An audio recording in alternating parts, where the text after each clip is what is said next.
Hey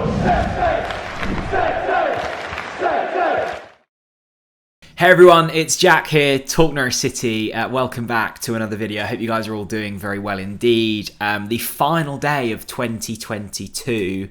I hope that it hasn't been too painful for you. I hope that you've ticked off some of the things you wanted to do this year. And from a personal point of view, thank you once again to everyone that's continued to support all of the content, whether that be on YouTube or Twitter, Spotify or Apple Podcasts. All of your views and comments means that I get to lead a very fortunate life that I'm very, very grateful for. So thank you, and I hope that we can continue to entertain you going into 2023. It hasn't been quite as fulfilling for Norwich City on the pitch. I think particularly the back end of that Premier League season was as apathetic and down about Norwich City as I have been for a very long time. Despite it not going quite as well in the Championship as we maybe expected to, I have enjoyed it a little bit more. I like the narratives that form in the Championship. I like the freneticness about it. And just in general, I think it's a really fun division, despite Norwich City not maybe doing as well as hoped. Not here to talk about that today. Here to talk about the Reading game, and in particular, the early impressions of Allan Russell and Steve Weaver, who took their first game in charge of Norwich City on an interim basis. I tweeted earlier, once again, one of my tweets maybe not landing quite in the way I would have liked. I basically said that there wasn't too many, if any, noticeable differences from that first performance comparing it to those under Dean Smith. And that's also, I must say, not a criticism. I did preface it by saying I didn't expect there to be any differences. He's had, 3 days of training ground work with those players, so to expect overnight change is delusional. There were differences. I maybe shouldn't have said there were no noticeable differences. I think in terms of an energy point of view, on the pitch, it felt like the players were a little bit more up for it. Maybe it's just because we were more up for it and we're looking at things with a slightly more yellow and green tinted lens than usual. But there did seem a bit more energy. The passing felt a little more crisp and a little more pacey, which was pleasing because it had become really very pedestrian in the latter stages and probably throughout Dean Smith's tenure. But in terms of actual chance creation, I don't think we created anything more than we have been under Dean Smith. I mean, what do we have? 11 shots, I think, last night. In terms of expected goals, beaten on that by Reading. And I know you can always use stats to form your own narrative. And I must also say, as I said, none of this is really a criticism, certainly towards Allan Russell or Steve Weaver. I just think in terms of chances created, it wasn't too different. What I will say, though, is I thought Norwich did enough to win that game and could maybe feel slightly hard done by. The first half, there were a couple of nice chances. Teemu Pukki was played through one-on-one. Poor first touch, maybe should have scored that. The rebound was another good chance with Josh Sargent, didn't score that. But I liked the look of that front three with Adam Idah, Josh Sargent and Teemu Pukki. The one thing that's been a constant frustration this season, and maybe it's just because we were so lucky with Daniel Farke football in the Championship on 2 occasions, but it feels as if whenever we get into the final third, or at least trying to approach the final third, our attackers have always got their back to the opposition goal. I want to be seeing Teemu off the shoulder. I want to be seeing Josh off the shoulder. I want to be seeing Adam off the shoulder. There were a few occasions where that happened last night, and they were the brighter sparks. But that doesn't seem to be happening enough. I think the lovely moment of last night, and what I'll remember it fondly for, was that Adam Idah goal. Who, look, we all know the potential that Adam has. He's been very unfortunate with injuries over his Norwich City career. There have been moments where you've gone, okay, this is the point where he kicks on, and then a niggly injury kicks in and he's out for another few months. It was a really crisp finish from him last night, and I thought he was good on the evening.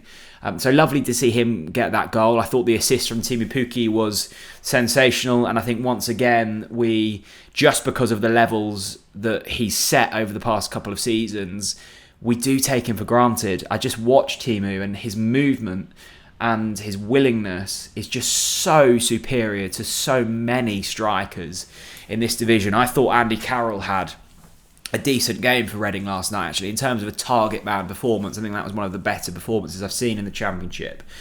But even so, like, Timu's just so far above the majority of players and strikers in this division. I just think we should really appreciate him for the time we've got left with him. And it looked like Norwich were going to sort of cruise through and pick up all 3 points. And then we give away a very soft penalty. I feel slightly down for Kieran Dowell. He hadn't been on too long, had he? And gave the penalty away. It was very soft. I mean, it was a slightly lazy challenge and one that shouldn't have really been put in. But you would have also been equally frustrated if he just backed off and let the Reading player run through. I thought the referee had a fairly poor evening all night. I think Reading could have had a couple of decisions go their way. There was a penalty call from them in the first half that was given as a dive, I think, which wasn't a dive. I think both teams could feel maybe slightly unjust with some of the decisions. I thought there was a very interesting call for Norwich for a penalty late on when Timu Pukki was sort of bundled down. Again, it would have been soft, but I've seen them given. I don't want to get caught up in refereeing decisions. I am a believer, not that there's any data that backs this up, that these things do level themselves out over the course of the season. And I guess Reading will probably equally be saying they maybe could have gone on and won the game. It was a really nicely taken penalty from Andy Carroll, and I know this probably isn't a completely popular opinion, but I do quite enjoy watching Andy Carroll play football. It's very armsy, there's lots of elbows flying about, but he's just got this ability to get hold of the ball and make it stick to him, whether his head, his chest, his knee, whatever it is. And he's not even that tall when you look at him. I mean, he is tall, but not in, not Peter Crouch levels. But he wins so many headers. So I thought he was good last night. And I must say, I've been impressed with Reading this season. I thought they were absolute certainties to go down, and they've been fairly solid all season. In terms of Norwich, it's a really fascinating couple of weeks now. I think the way I'm looking at things, you can basically write off all managers that are currently contracted to a football club. I just don't see, unless it's an exceptional man that's up for grabs, Norwich breaking the bank to pay the compensation to bring them in. I know Knutsen's been spoken about a lot. I think even if we were to chuck money at Bodo Glimt, Knutsen wouldn't take the job. I think Brighton were interested for a little while, and he didn't want that one. Russell Martin is an interesting case. It doesn't feel like the right time for Russ. I think he's got more to learn. Swansea have been very hot or cold this season. I also don't think it's the ideal situation for him to be coming in under such turmoil above him. I know I've said it before, I genuinely wouldn't be surprised if Allan Russell were to be made the full-time manager, or at least for the rest of this season. It's an internal appointment. It would be cheaper in comparison to many others. He has pedigree to a degree with his experience with England, and it seems like the players bounce off him. The performance was improved last night. I'm not saying he will definitely be made the next head coach, but he certainly don't write him off in terms of going from interim to a more permanent position. The other one that I've seen a lot of word about, and that's mainly with the link of Stuart Webber, is that of Wagner, who of course Wagner, I always think of the chap of X Factor when I say that, who of course took Huddersfield to the Premier League under Stuart Webber last time. So there's definitely names out there. I just look at this squad and think there is a lot of quality in there, and it's a really good job to take. We're still within touching distance of playoffs. I think we can probably wave goodbye to the top two. I don't think that changes now. I think Burnley and Sheffield United are probably the standout teams in this division and will remain there. But there is an opportunity for someone to come in here and really take a grip and propel us forwards.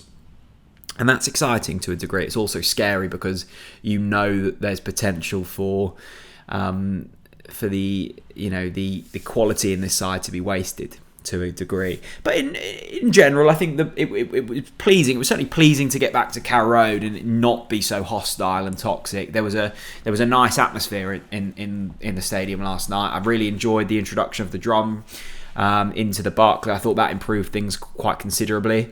And it was nice not to be, constantly on knife edge of boos and hisses. So all in all, a positive evening. Far from perfect, but small steps, baby steps in the right direction. Thanks very much for watching. Thanks very much for watching everything we've produced in 2022. We've got a podcast coming out the Tuesday after the Watford game, so stay tuned for that one. So much to discuss with Chris. If you haven't already, there's plenty of podcasts that we filmed throughout 2022 that you may not have seen. Sebastian Bassong, the Atanasios, Kenny McLean, they're probably in the top 3 for you to catch up on if you're bored over the next few days. Look after each other, stay safe, and I'll see you all again very soon. Bye-bye.